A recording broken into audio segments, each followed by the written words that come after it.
আমরা দায়িত্ব নিয়ে বলছি, যে আমরা ইমান নিয়ে বলছি, যে আমরা যে ট্রাস্ট করেছি সেই ট্রাস্টের যে টাকা মানুষ অর্থ সাহায্য করেছেন, এই মসজিদ সম্পূর্ণ করতে গিয়ে আরো যা টাকা এসছে তারও আরো 10 গুণ টাকা দরকার। কিন্তু এই সমস্ত পলিটিক্যাল লিডারদের বিরোধিতার জন্য অভিষেক বন্দ্যোপাধ্যায়, অধীর রঞ্জন চৌধুরী, এমনকি মুসলিমদের কিছু নেতা যারা টিএমসির চটি চাটত, তারাও এই মসজিদের যাতে টাকা না দেয় তার বিরোধিতা ওপেন করেছে। তার জন্য বিগত 2 মাস ধরে সেইভাবে কোনো টাকা আসেনি।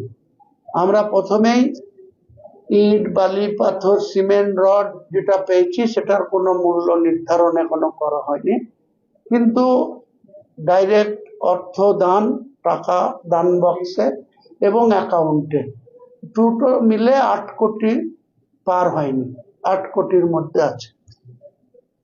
কিন্তু আমরা কতটা প্রপার্টি খরিদ করেছি, কত জমি খরিদ করেছি, তার মূল্য কত, তার উপযুক্ত সব প্রমাণপত্র রয়েছে।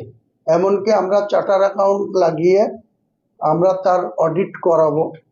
আমরা কত টাকা পেয়েছি আর কত টাকা খরচা হচ্ছে, কি কি কনস্ট্রাকশন হচ্ছে, তার জমি খরিদে কত টাকা লাগছে, তার অন্যান্য প্রতিদিন তাদের পরিষেবা যারা দেয় তাদের ভলেন্টিয়ার বা তাদের সামান্য যে খরচাটা হয় তার কত খরচা, সমস্ত মুখে বলে দেওয়া যায় অনেক কিছু, কিন্তু যারা কাজ করে তাদের কাজের মূল্যায়নটা, যারা কাজ বুঝে, যারা আরো 10টা বিল্ডিং করে তারা ঠিক বুঝে যে এটা করতে গেলে কতটা কাঠখড়ি পোড়াতে হয়, কত অর্থ ব্যয় হয়।